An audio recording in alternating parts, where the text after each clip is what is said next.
All right, let's dive right in. We're going on a journey today, but not to some far-off land. No, we're descending deep into the darkest corners of the mind. We're going to explore this incredible story that basically maps out the Gothic architecture of our own shadow self. All those parts of ourselves we keep locked away, while this journey is all about confronting them.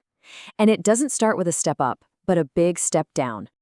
So, this quote really sets the stage for everything we're about to unpack. The whole idea is that we're not looking for some kind of easy enlightenment, seeking the light. It's the opposite. It's about taking this inverted path right into what the source material calls the psyche's basement. It's a deliberate, head-on confrontation with our internal shadow. Because sometimes, maybe most of the time, real truth isn't found in comfort. It's found in the darkness. Okay, so section 1, the gilded cage. This is all about the illusion of our conscious safety. So where does a journey like this even begin? Well, it starts in a place called the Abbey of Safety. And you should really think of this abbey as a metaphor for the conscious mind, right? It's the ego's carefully constructed fortress, a beautiful gilded cage that's designed to give us this illusion of order and security. And wow, what a contrast this is. On one side, you've got the Abbey of Safety. It's all about artificiality. Think dim lamp glow, wax fruit. Everything has this kind of mechanical grace. It's safe, for sure, but it's totally stagnant, dead. Then you look at the other side, the wasteland of existence. This is the real world. You've got the lightning of existence, mountain frost, searing silence. It's raw, it's chaotic, and it's terrifyingly real. And that is the authentic existence the Abbey is built to keep out. So what happens to people living inside this gilded cage? Well, they suffer from something called the Pharisees' paradox. It's this fascinating idea where the inhabitants perform all these empty rituals with, surgical precision. They go through the motions of a meaningful life, but it's all hollow, Their spirits are just rotting into the void, even as they hide this internal decay behind a perfect exterior. It's such a powerful metaphor for living a life in denial of your own inner chaos. All right, so now we get to the turning point, part 2, the descent into the psyche. Our hero, let's call him the Wanderer, he sees the spiritual rot for what it is. He recognizes it, and he makes a choice. He decides to leave the false comfort of the Abbey and begin this incredibly perilous descent right into his own mind, into the subconscious landscape he's been avoiding for so long. So the first stop on this descent is what's called the Uncanny Valley. And no, this isn't a physical place you can find on a map. It's a liminal psychological landscape, and it's populated by these stone trees. Now get this. These trees are the physical manifestations of his repressed memories and traumas. I mean, how incredible is that? As he walks through this forest, the protective boundaries of his self, of his ego, they just dissolve. He's stripped bare, completely vulnerable to his own subconscious and everything he's ever buried. And at the very core of this underworld, at the heart of it all, lies a subterranean temple. It's a sanctuary carved from black volcanic glass. This isn't just some spooky building. No, this is the destination. This is the absolute core of the id, that primal, unfiltered part of ourselves, completely stripped of all societal conditioning. This is the true psyche's basement we were talking about earlier.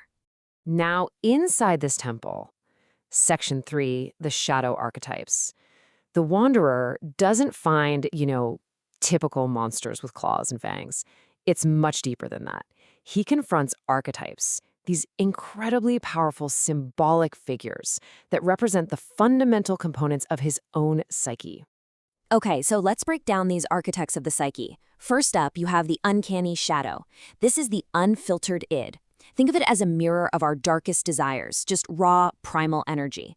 Then there's the uncanny jester. He's the mocking ego, the part of us that reflects the rotting, convenient lies of society. His logic is all about convenience. And finally, the red specter. This is the judging superego, our inner critic. But this one's really dark. It's the architect of dismantlement, pushing for a systematic return to the inorganic, basically, to nothingness. So this brings us to the main event. Part 4, the Daemon's Bargain. The central confrontation, the real showdown, is with that first figure, the uncanny shadow, who also goes by the name the Daemon of Truth. And he presents our Wanderer with this profound, heavy philosophical choice, all wrapped up in a single symbolic object, the hourglass. The demon kicks off his challenge with this incredible line. He basically says, behold the theater of the self, the ontological error of being separate. What he's arguing is that our whole sense of being an individual, this idea that we're separate from our own darkness and from the world, he says that's a fundamental mistake, an ontological error. He sees the self as just a performance, a play we put on to hide the much deeper, messier truth of who we really are. And this leads him to the ultimate question. This is the test of the hourglass of eternal becoming. He puts it to the wanderer, and really, he's putting it to us. Would you relive this psychological underworld, knowing everything you know now, seeing all the pain, all the trauma, all the darkness of your existence laid bare? Would you choose to live it all again exactly as it was, forever and ever? So the choice here boils down to two completely opposing logics. On the one hand, you have the demon's offer, the logic of zero. He calls it the crimson gift of erasure. It's the promise of the profound peace of non-being, a total surrender to the sovereignty of silence. Just nothing. On the other hand, you've got the logic of one. This is rooted in the idea of amor fati, to love your fate. It's not passive acceptance, it's an active affirmation of your entire self, taking total ownership of your history, warts and all, and transforming all that fire into becoming. And here it is, the climax of this entire psychological journey, Section 5, a sovereign triumph. Everything hangs on the wanderer's response to this deeply nihilistic offer. Erasure or affirmation? What's it going to be? His answer is just one single, powerful word. Yes. A yes to his entire existence, a yes even to the psychological underworld he just walked through. And that simple affirmation, it just completely shatters the daemon's nihilistic logic. And that yes has real transformative power. The consequences are immediate. First, the subterranean temple itself, the very structure of his subconscious, it cracks under the weight of that affirmation. The fire of dismantlement that the Red Spectre wanted, it's transformed into a fire of becoming. He doesn't destroy his shadow self, he integrates it. He takes total ownership of his unfiltered id, his repressed memories, everything.